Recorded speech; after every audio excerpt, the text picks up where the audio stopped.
With Season 2 almost a week in, the Waylaid Supplies, well, they're almost useless.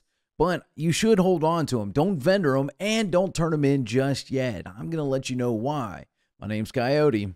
Let's get into it. Stupid Coyote. If you're big on crafting or gathering, this is going to be your chance to make some really good gold for those of people who are trying to complete these things. Right now, there is a scarce amount of supply, so prices are rather up, and I'm going to show you examples of that here in a second.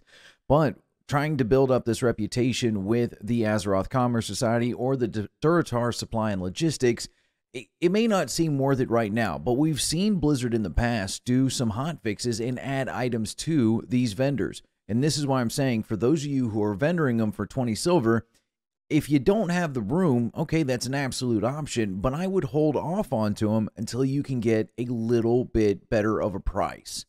As you can see, I actually have several of the boxes right here that I've collected. I pulled them out from my bank. I've just been stockpiling them in there. I have no real reason as a enchanter or a tailor to really turn these in. There's no new bag. There is no major plans coming in. If you're an alchemist, it actually may be worth doing this because there is a spell power elixir that you're going to want. But here's the problem. Right now, we're looking at some major price increases because supplies are low. Furthermore, there's just not a big return on investment. Yeah, it's going to cost me more to fill out one of these boxes than I'm getting back from this commission, and the rewards just aren't worth it yet. I'm hoping that Blizzard is going to see some of the angry forum posts out there and maybe add a little bit something, or, you know, make it worth your time to turn in these supplies right now. For example, let's take a look at this one. So if we come over here to the auctioneer, and we're going to look up Fade Leaf real quick for one of them. 6 silver is not bad to get it, but you got to think, I got to get 16 of these. So I got to buy them in a decent amount of price. Oof, 2 gold for 8? I don't think so. I wouldn't say this is price gouging, but it's definitely up there. I should be able to get this for about $1.50 gold. 7. There we go. That is the 16 I need. This is about the third one I've actually turned in. I stopped turning these in when I realized how much it was costing me. So we're going to come back over here, turn it in, obviously. 50 silver. I didn't even make half of what I did. Now, this could be because I'm under the level of 40, and there are increases when you get to max level to kind of calculate not getting experience. 700 rep and 50 silver, definitely not worth it right now. As time goes by, these prices are going to go down as the markets get flooded. So if you're an alchemist, though, that wants to rush through it, hey, do what you can. I understand. I actually have made quite a bit in the first season off of alchemy, and I wasn't even selling anything. I just found potions people needed, mats that were easy to get, and I was able to kind of offset the cost of my Waylaid supplies there. But this potion right here is going to be a very big seller. And this is the only time that I'm going to contradict my own advice on, hey, you should just wait until the prices go down. The Lesser Arcane Elixir is one of the few elixirs that all the casters are going to need. That's your healers. That is your range DPS minus hunters. It's going to be super useful. So do with this information with what you please. Now on to another example.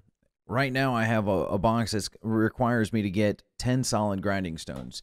Here's the thing though. Solid grinding stones are expensive, and it's a little bit about double what it is right now. When I looked at these about a week ago when I first got the box, it was like $1.50 gold for 1 solid grinding stone. So people are making money off of it, but that's to be expected. I'm just waiting for the price to go down on a lot of these. The solid stones right now, I guarantee you, it'll probably be about half of what it is to make 1, which is actually a good sign. A little bit more than half. So it's actually going to cost you more to get the supplies to make it. This is the idea that I'm getting with you right now, is it's probably going to be a better idea to hold off on turning in these supplies. Like I said, unless you're an alchemist trying to make money on that spell power elixir. Now, I've seen a lot of communications on different forums and Discord servers of people saying, hey, look, we're just vendoring them. And I don't think that's the right idea. Here's why. What if Blizzard goes in later down the line and adds stuff to these vendors for turning them in, which would actually be really cool to add more cosmetics, maybe some toys, some fun stuff to have here in the Season of Discovery, or other stuff that you're going to need in later seasons. So outright just vendoring them it's not a good idea. If you don't have the room to keep them, like I said, I'm keeping mine in the bank, but my bank is loaded down with enchanting and tailoring mats, so I can just have one sit-down craft session. I'm probably going to end up running out of room soon, and I got to do something. I would rather just do some enchanting or tailoring and make room for a whole big amount of these supplies. The more I can save now, the easier it's going to be to boost this rep out later when the supplies get super cheap.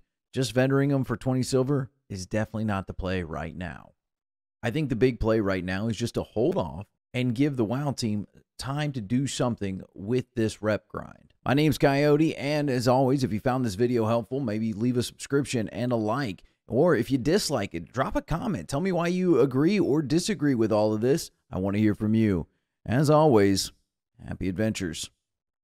Stupid coyote.